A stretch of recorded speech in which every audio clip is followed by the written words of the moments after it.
Hey guys, welcome back to my YouTube channel. तो आज हम अपोसी सीरीज को फिर से कंटिन्यू करने जा रहे हैं। अगर आपने प्रीवियस चैप्टर्स की एक्सप्लेनेशन नहीं देखी तो आप देख सकते हो, प्लेलिस्ट में अवेलेबल है असेंशन टू गोडो नाम से, और प्लेलिस्ट का लिंक डिस्क्रिप्शन में भी है, तो आप डायरेक्ट वहां पे क्लिक करके भी देख सकते हो। तो जैसे कि हमने प्रीवियस चैप्टर में देखा था, हेमिंग लुजैंग को एक ऑक्टागोनल फॉर्मेशन में कैद कर देता है जिसके ऊपर संस्कृत वर्ड लिखे होते हैं। तो चैप्टर नंबर 37 की स्टार्टिंग होती है। इंस्ट्रक्टर वैन बोल रहा होता है कि हेमिंग जो अभी अरे यूज कर रहा है वो नॉर्मल अरे नहीं है, ये एक किलिंग अरे है। इस अरे के अंदर रहने से जो लुजैंग की सोल है वो डिस्ट्रॉय भी हो सकती है। इंस्ट्रक्टर वैन के साथ जो डिस्पेल होता है वो बोल रहा होता है कि ड्रिजल पिक हमेशा हेमिंग के खिलाफ क्यों आ जाता है। तो उस फॉर्मेशन के अंदर का सीन दिखाया जाता है, वहाँ पे लुजैंग होता है। लुजैंग के अराउंड पूरा एनवायरनमेंट चेंज हो गया होता है और वहाँ पे बड़े ज्यादा होल्स होते हैं जिसमें लावा होता है, और हेमिंग लुजैंग को हवा में दिखता है और वो बोल रहा होता है लुजैंग। तो हेमिंग बोलता है लुजैंग, तुम्हें पता है मुझे सबसे ज्यादा लोग तब अच्छे लगते हैं जब वो पेन में होते हैं, चलो मुझे तुम्हें धीरे धीरे डिस्ट्रॉय करना दो, पार्ट्स बाय पार्ट। लुजैंग सोच रहा होता है कि ये सभी कुछ इल्यूजन है, तो क्या हेमिंग भी इल्यूजन है? तो जो होल्स होते हैं उनमें से जो वोल्केनो होता है वो ऊपर की तरफ ब्रस्ट आउट कर जाता है और उनमें से स्टोन के गोलम्स निकल रहे होते हैं बाहर, वो लुजैंग की तरफ आ रहे होते हैं। लुजैंग बोल रहा होता है कि इस किलिंग रे की पावर तो बड़ी ज्यादा स्ट्रॉन्ग है। मैं पहले सोच रहा था कि मैं सिर्फ अपनी स्ट्रेंथ से पार करूंगा अभी के जो कॉम्पिटिशंस हैं और चैलेंजेस हैं, पर ऐसा नहीं लग रहा मुझे। मैं अंडर एस्टिमेट कर रहा था बाकी पीक्स के डिसिपल को। तो लुजैंग फिर सोचता है कि ये तो सिर्फ गोलम्स है, चलो मैं अपनी फिस्ट से इनको ब्रेक करने की कोशिश करता हूँ। तो जैसे गोलम लुजैंग की तरफ आ रहे होते हैं, लुजैंग पीछे की तरफ हटता है और बोलता है कि ये तो इम्पॉसिबल है क्योंकि गोलम्स बड़े ज्यादा हॉट है। हेमिंग हंस रहा होता है और बोल रहा होता है लुजैंग, ये जो गोलम्स है ये मेरे इल्यूजन से है, मैंने ये इमेजिन की है कि ये हेवनली मीटेरॉइड से बने हैं इसलिए ये ज्यादा गर्म है, चलो देखते हैं कि तुम इनसे कैसे डील करोगे, अब तुम्हें मरना ही होगा और तुम कुछ भी नहीं कर सकते हो। तो फिर वो लुजैंग के पीछे पड़े होते हैं गोलम। फिर लुजैंग अपने इंचैंटमेंट ब्रेकिंग स्टोन को यूज करता है और उस स्टोन गोलम को पंच मारता है। वो स्टोन गोलम वहीं पे टूट जाता है और जो हेमिंग होता है वो बड़ी जोर से चिल्लाने लग पड़ता है अपने सिर को पकड़ के। फिर लुजैंग सोचता है कि ये गोलम से ऐसा लग रहा है मुझे कि हेमिंग के सोल से इन्फ्यूज्ड है, जैसे जैसे मैं इनको डैमेज करूंगा तो वैसे वैसे उसकी सोल को भी फर्क पड़ेगा हेमिंग की। फिर लुजैंग सोचता है चलो देखते हैं कि अगर मैं बाकी सभी को डिस्ट्रॉय कर दूंगा तो क्या होता है। फिर लुजैंग धीरे धीरे करके जो है गोलम्स को डिस्ट्रॉय करने लग पड़ता है। फिर लुजैंग एक गोलम की तरफ जा रहा होता है पर हेमिंग बोलता है होली मीटेरॉइड फ्लेम, मेरे नाम से यहाँ पे जल जाओ और एक्सप्लोड हो जाओ। फिर वो जो गोलम होता है वो एक्सप्लोड हो जाता है। हेमिंग बोल रहा होता है ये बस इतना ही था कि तुम 4 ही गोलम्स को डिस्ट्रॉय कर सकते हो। जो early stage of celestial realm के जो डिसिपल्स होते हैं वो भी मेरे स्काई फायर फॉर्मेशन से नहीं बच सकते हैं, और तुम्हें तो मेंशन करने की कोई जरूरत नहीं है, तुम तो सेकंड लेयर के स्काई रियल्म के वीक से डिसिपल हो, मैं तुम्हें जला दूंगा और तुम्हें राख बना दूंगा। लुजैंग उन फ्लेम्स में होता है पर लुजैंग फिर उन फ्लेम से बाहर आ जाता है और लुजैंग को कुछ फर्क नहीं पड़ा होता है। हेमिंग बोल रहा होता है कि मेरी फायर कहाँ पे गई? लुजैंग हेमिंग की तरफ देख रहा होता है। हेमिंग बोलता है ये तो पॉसिबल ही नहीं है, तुम मेरी फ्लेम से बर्न कैसे नहीं हुए? फिर वो अपने गोलम्स को ऑर्डर देता है कि इसके ऊपर अटैक करो। लुजैंग सोच रहा होता है कि मीटेरॉइड फायर स्ट्रॉन्ग थी पर वो उतनी स्ट्रॉन्ग नहीं जितनी मेरी ब्लैक फ्लेम है जो मेरे माइंड में और मेरे कोल्ड्रन में है, पर और मेरी बॉडी ने कुछ गोल्डन संस्कृत वर्ड्स को भी भेजा था मेरे पूरे शरीर में जिसने शील्ड किया मेरे को उस फायर से, और जिसकी वजह से मुझे कोई भी डैमेज नहीं हुआ। फिर लुजैंग उन गोलम्स की तरफ अटैक करने लग पड़ता है और उन गोलम्स को तोड़ रहा होता है। फिर हेमिंग द्वारा अपने सारे गोलम्स को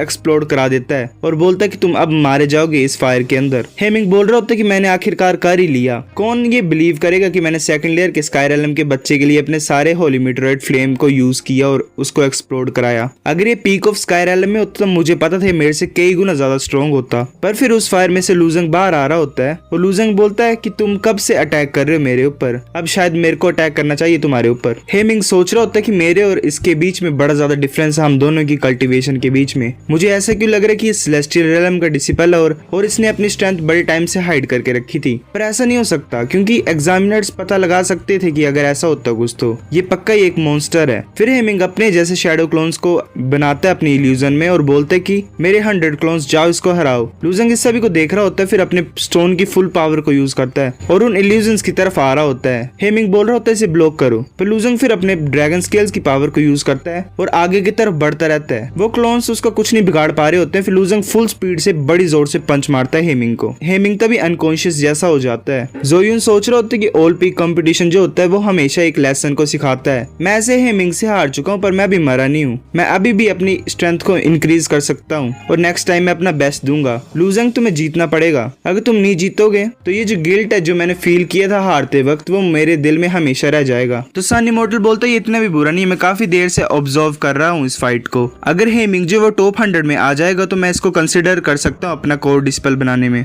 तो ग्रैंडमा हुआ बोलती है कि एक इमोर्टल से ट्रेनिंग लेना बड़ी ज्यादा अच्छी बात होगी हेमिंग के लिए, क्योंकि हेमिंग जो है वो टोटली फॉर्मेशन मास्टर बनना चाहता है। अगर आप उसे सिखाओगे एक इमोर्टल जो कि एक फॉर्मेशन मास्टर भी है तो वो बड़ा ज्यादा अच्छा बन जाएगा और फ्यूचर में उसके अचीवमेंट्स बड़ी ज्यादा अच्छी हो जाएंगी। तो सन इमोर्टल बोलते तुम्हें चिंता करने की कोई जरूरत नहीं है, ये धीरे धीरे से अपने अरे टैलेंट को इंक्रीज कर सकता है। पर जो अरे टैलेंट होता है वो बचपन से, जब बच्चा पैदा होता है तब से डिटरमाइंड होता है, फिर बाद में वो धीरे धीरे से इंक्रीज कर सकता है। अगर हेमिंग एक ग्रेट डिसिपल होगा तो ये नेचुरल है कि मैं उसे ऐसे नहीं जाने दूंगा और उसे अपना डिसिपल ही बनाऊंगा। चलो अब फाइट को देख। मेरी जजमेंट के अकॉर्डिंग मेरे हिसाब से हेमिंग आसानी से जीत जाएगा इस फाइट को। अब ऐसा लग रहा है कि मैजिक अरे धीरे धीरे गायब हो रहा है, फिर वो मैजिक अरे जो होता है हेमिंग का वो गायब हो जाता है। ग्रैंडमा हुआ बड़ी ज्यादा हैरान हो जाती है क्योंकि हेमिंग नीचे पड़ा होता है। हेमिंग बोलने लगा होता है कि मैं डिफीट को एडमिट करता हूँ, पर लूजेंग उसे पंच मार देता है और उसका दांत टूट जाता है। वो बोल रहा होता है लूजेंग तुम्हारी इतनी हिम्मत मुझे मारने की, ये बैटल ओवर हो चुकी है, तुम मुझे क्यों मार रहे हो। लूजेंग बोलता है कि है ओवर हो गई है, तुमने सरेंडर नहीं किया और ना ही तुम अनकॉन्शियस हुए हो, ये कैसे ओवर हो गई फाइट। वो फिर से बोलने लगा होता है कि मैं डिफीट को एडमिट करता हूँ, पर लूजेंग उसे पंच मार देता है और उसके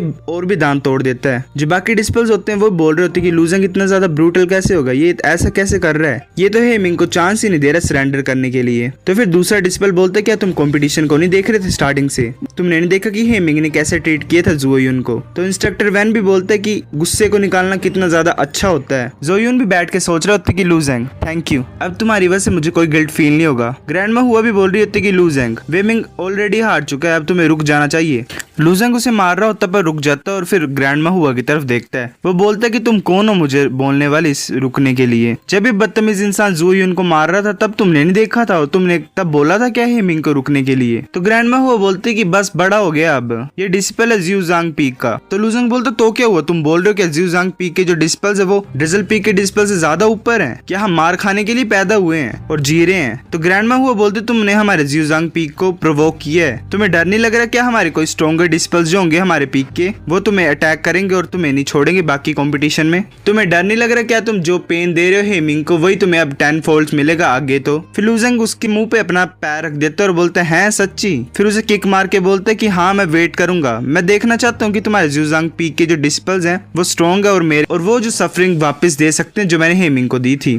फिर जो रेफरी होता है वो अनाउंस कर देता है कि ड्रिजल पीक का लूजेंग यहाँ पे जीतता है, क्योंकि इंसेक्ट का पैट्रियाच होता है वो भी देख रहा होता है लूजेंग की तरफ, उन दोनों का आई कांटेक्ट होता है। जैसे लूजेंग अरेना से वापस आता है तो इंस्ट्रक्टर वैन उसे गले लगा के बोलता है कि तुमने फाइनली हेमिंग को हरा दिया है। तो एक बड़ी सी स्क्रीन में लूजेंग को दिखाया जा रहा होता है ड्रिजल पीक में। तो जो डिसिपल्स होते हैं वो बोल रहे होते हैं कि अभी तक मेरे को कभी पता नहीं लगा था और मैंने कभी नहीं सोचा था कि लूजेंग इतना ज्यादा स्ट्रॉन्ग होगा, अब तो मुझे ऐसे भी लग रहा है कि फर्स्ट प्लेस भी ले सकता है। डिसिपल्स बोल रहे होते हैं कि सभी पीक्स को हरा दो और जो हमें तंग करते थे उनको हराओ। और एक डिसिपल बोल रहा होता है कि ऐसा भी हो सकता है कि लूजेंग जो है वो ग्लोरी लाएगा ड्रिजल पीक के लिए। तो रेफरी अनाउंस करता है कि नेक्स्ट फाइट है टियानी पीक का हुआ टियानमिंग वर्सेस यूकी जो कि फेक्यूई पीक का है। तो डिसिपल्स बोल रहे होते हैं कि इस साल तो बड़े ज्यादा जीनियसेस हैं। तो एक डिसिपल बोल रहा होता है ये मुश्किल है बताने के लिए क्योंकि लूजेंग ने अभी तक एक भी सेलेस्टियल रेलम के डिसिपल से फाइट नहीं की है। तो एक डिसिपल बोल रहा होता है कि हुआ टियानमिंग का जीतना मुझे मुश्किल लग रहा है क्योंकि ये जो यूक्यूई है ये सेलेस्टियल रेलम का डिसिपल है फेक्यूई पीक का। तो फिर हमें यूक्यूई दिखाई देता है, वो बोल रहा होता है कि तुम अभी भी अपनी स्वॉर्ड को नहीं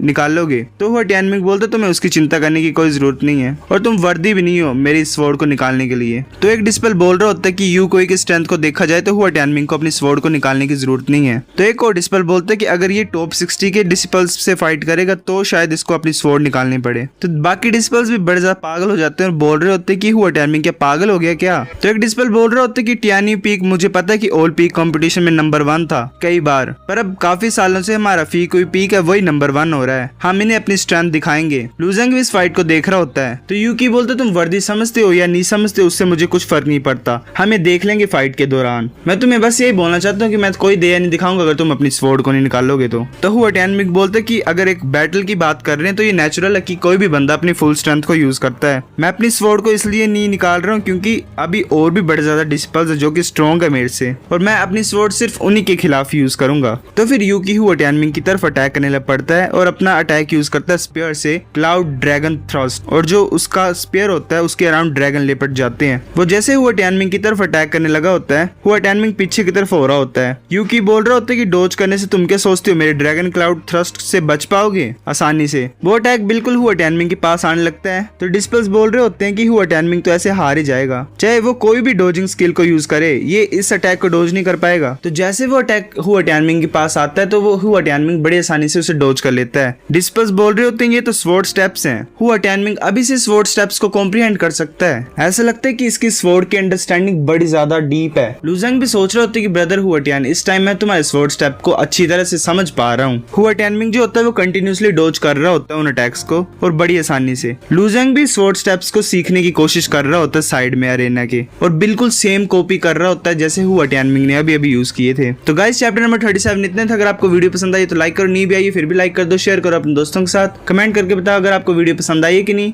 सब्सक्राइब करो। तब तक के लिए बाय बाय।